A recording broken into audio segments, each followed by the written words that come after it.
Just before I ask questions on the point, in today's newspaper, General Purisima, particularly the Philippine Star, mayroong quotation po rito, and I will read it for the record, no?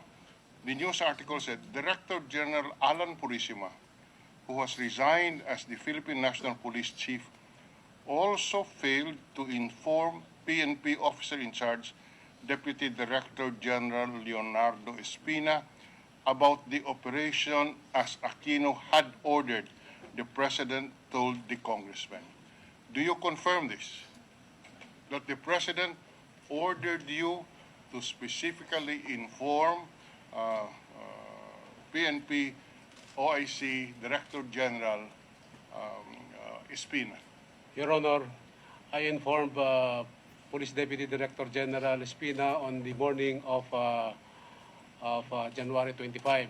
Oh, okay. Yes, Your Honor, and I confirm that the order was given to me by the President. Sorry? The order was given to me by the President, Your Honor. The order was given to you by the President, but you only informed him after the operations was already launched, and in fact, nandun na sa, nagbakabakbakan na ng mga alas 4 ng madaling araw yung tropa at saka si Marwan. Yes, Your Honor. Now, so let's go back to this. So thank you very much, General Purisima. Ito po, bakit, can I have the, Mr. Iqbal comment on this? Totoo po ba yung may mga Abu Sayyaf? Ang ASG, what does ASG mean for the record? Bismillahirrahmanirrahim. Sorry? Yes. Just started Yes. with a prayer. Yes. I think the acronym ASG is popularly written by newspapermen. It stands for Abu Sayyaf Group. All right. Now, does this indicate that this indicates that there are Abu Sayyaf groups in that picture? Well, Your Honor, that picture was originally presented to the congressional hearing sometime in January this year, and it was presented by Governor Sacortan of Sulu. All right. But the original picture did not indicate that there was a group there that belongs to the Abu Sayyaf. It merely stated in that hearing, as presented by the Honorable Governor, that showing that the MILF is recruiting some fighters in Sulu. There was no mention about Abu Sayyaf. This is the first time that I saw that kind of picture as that level as of Abu Sayyaf. But you confirm that these are MILF fighters? I cannot confirm, Your Honor, but I asked for a copy of that pictures, but I was not given a copy, so that the leadership of the MILF will be guided in our initial investigation, but I was not given a copy of the pictures.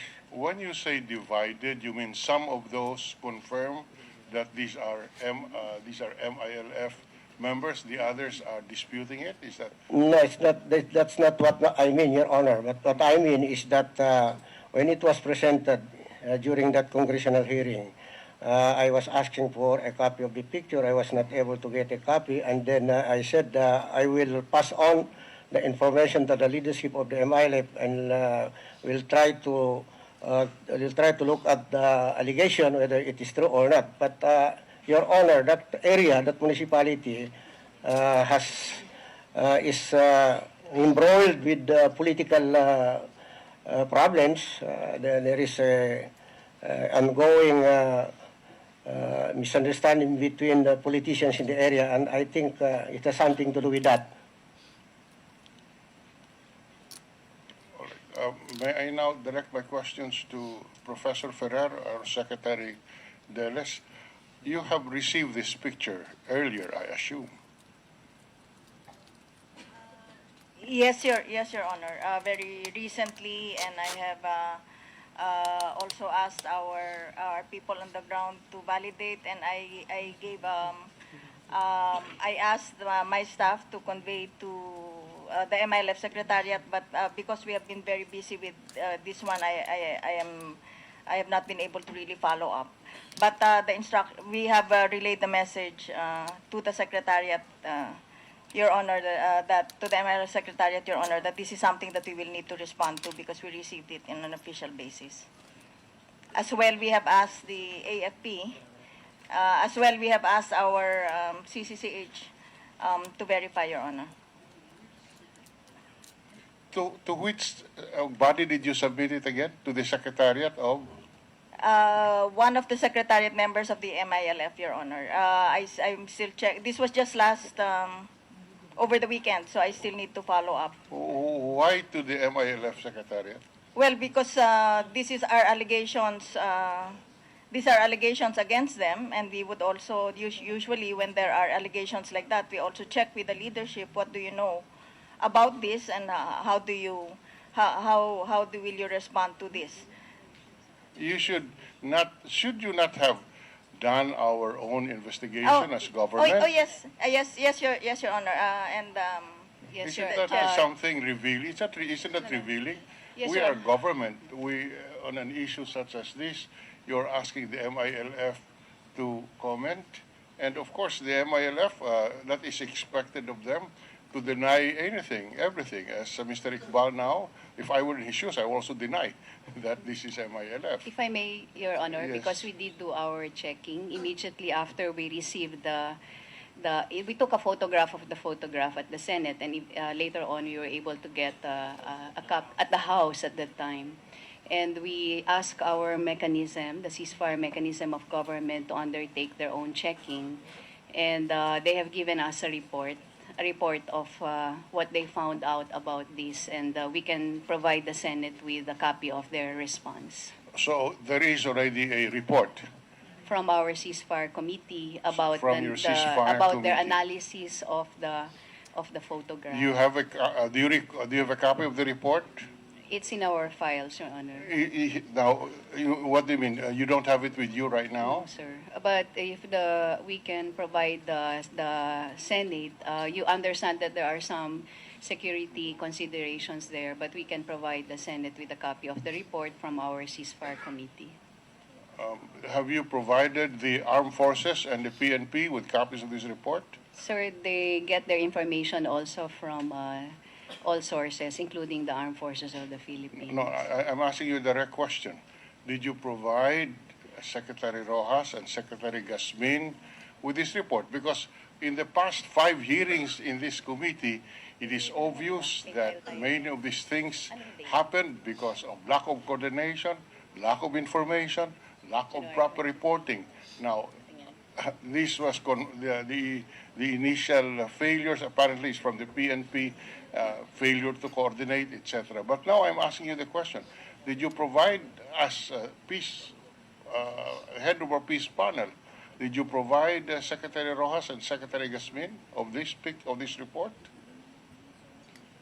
Sir, this issue has to do with Sulu politics, and therefore that is part of the context of all of this. That is your event. conclusion. Yes, sir. That is involved in But Cebu to the politics. question that we have not been able to elevate this matter, but also in compliance with what the Sulu officials have asked us to do, we have done our own investigation. But you have not furnished copies to the armed forces and to the PNP of this report.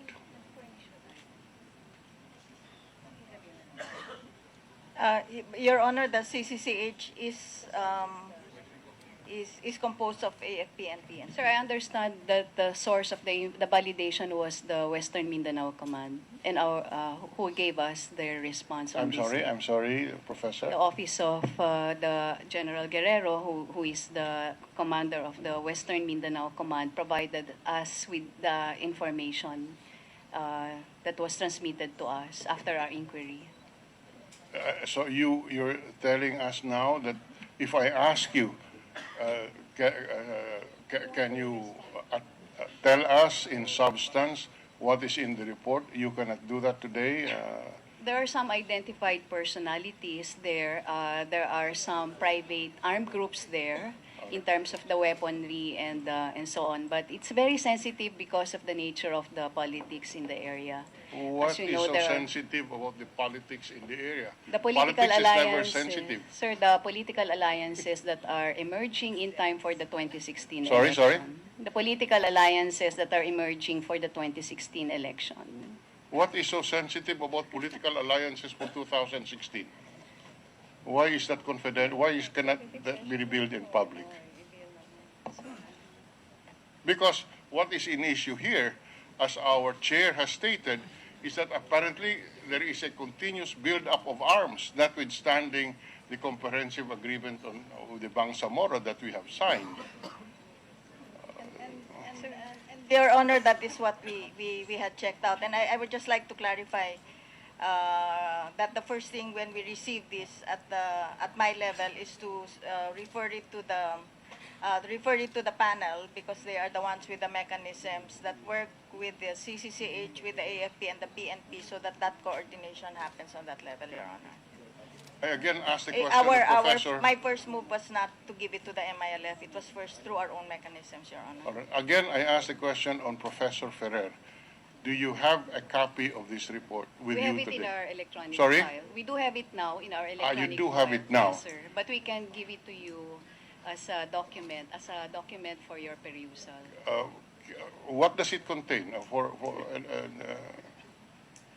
Sir, these are intelligence information, and it might be better that it be treated confidentially because, as we know, it may affect political alliances yes, sir. in 2016. And Madam Chair, I submit. Your Honor, maybe more correctly, as we know, the peace process navigates through terrain that is not always that certain and not always that black and white, and we would prefer. I think, Your Honors, I think I will say that if you are not so preoccupied with the hearings here, that this report would have reached me and I would have sent it immediately